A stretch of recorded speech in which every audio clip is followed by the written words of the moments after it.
سلام، به همراه عزیز شادوپوشا. خوشحالم از اینکه ویدیوی دیگه در خدمتتون هستم. امروز میخوام راجع به انواع اقسام سرگرمی و تفریح صحبت کنم.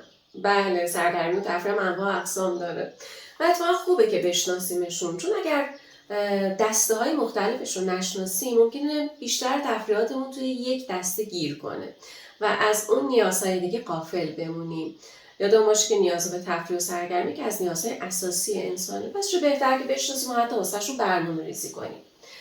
ما 4 دسته تفریح و سرگرمی اصلی میتونیم داشته باشیم. اولیش اینه که از اون فعالیت لذت میبریم، مسلماً خب تفریحه، و میتونیم ازش پول در بیاریم. این دسته همون دسته که اتفاقا ما ایرانی خیلی خوب میشناسیمش.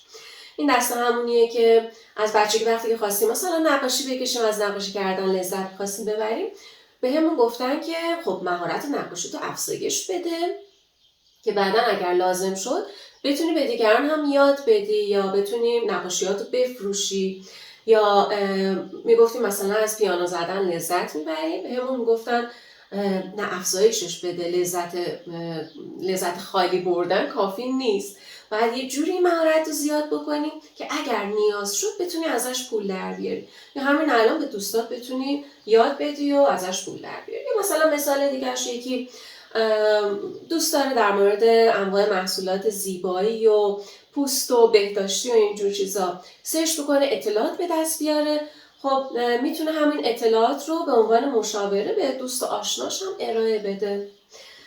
پس این یه نکته‌ای که داره اینه که مهارت در اون باید افزایش پیدا کنه.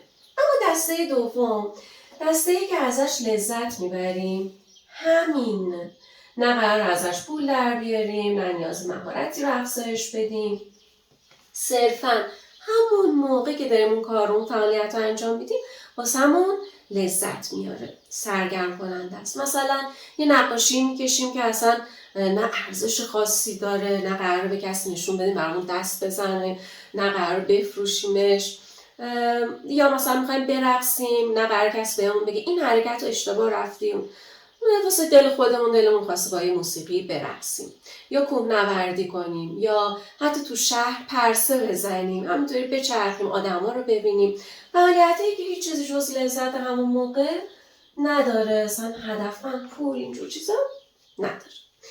دسته بعدی فعالیتی هستن که نقطه آغاز و نقطه پایان دارن، یا در واقع فعالیت‌های پروژه‌ای.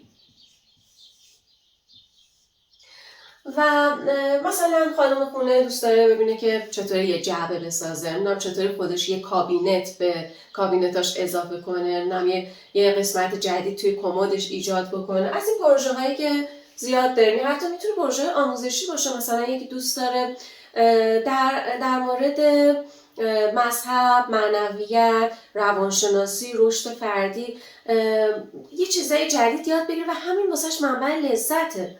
خب اون آدم میره توی کارگاه ها مثلا ثبت نام میکنه، یه کارگاه مثلا 2 ماه هست، ثبت نام میکنه، یه نقطه شروع داره و این مدتی هم تموم میشه و انواع پروژه های این شکلی، خانه‌داری و این کارها، صنایع دستی. و اما نکته مهم اینه که خیلی‌ها که این نوع از تفریح رو میخوان انجام بدن به مشکل تعهد میخورن، فکر میکنن که باید متعهد بمونن. نکته این فقط یک تفریح و سرگرمیه و اصلا نیازی نیست که شما بهش متعهد بمونید، چون اگر بخواید خودتون رو مجبور کنین، مثلا بگید خب من میخوام این جعبه رو شروع کنم یا میخوام این کارگاه رو برم چون ازش لذت میبرم اما باید تا آخرش برم، نه، این خراب میشه و اگر نتونین تا آخرش ادامه بدین از این نوع تفریح ها سرخورده میشین و اصلا حالت تفریح دیگه از دست میره. پس حواستون باشه نیازی به تعهد نداره. قسمت آخر، فعالیت تفریح آخر، فعالیتیه که احساس بهتر میده اما نه همون موقع، یه جورایی در آینده یا در دراز مدت. مثل چی؟ مثل فعالیت‌های ورزشی، مثل درست کردن مداوم غذای خونگی به جای فسفود و غذای چرب بیرون و اینجور چیزا. ببینید مثلا من ورزش میکنم، خب خود ورزش به خودی خود کار سختیه، دیسیپلین میخواد، درد داره، کار لذت بخش خود ورزش نیست. ما لذت بخشش میکنیم برای خودمون. مثلا با موسیقی همراهش میکنیم، مثلا به این فکر میکنیم که بعدش واسمون چه فوایدی داره، نمیدونم به تنوع میدیم به کارهامون، بریم باشگاه، حالا دوستمون رو ببینیم، به شکل‌های مختلف به خودمون انگیزه میدیم که اون ورزش رو انجام بدیم. اما من وقتی که ورزش رو انجام میدم میدونم بعدش اون هورمون‌های شادی و سلامت روان و یا حتی انرژی بیشتر و اینا توی مغزم ترشح میشه، هم از نظر روانی در واقع هم از نظر بدنی روز بهتری خواهم داشت و در واقع در دراز مدت هم سلامت و شادی بیشتری خواهم داشت. پس انجامش میدم. پس این هم یک نوع تفریحه. یا مثلا درست کردن غذای خونگی، بعضی از همون فعالیت درست کردن غذا هم لذت میبرن، البته یعنی دوست دارن، کلا کار آشپزی و این چیزا رو دوست دارن. بعضی نه، بیشتر به عنوان یک وظیفه، فعالیتی که مجبورن، متعهدن مثلا انجام بدن، حالا برای بقیه هم باید درست کنن و اینا، خیلی از همون فعالیت خوششون نمیاد.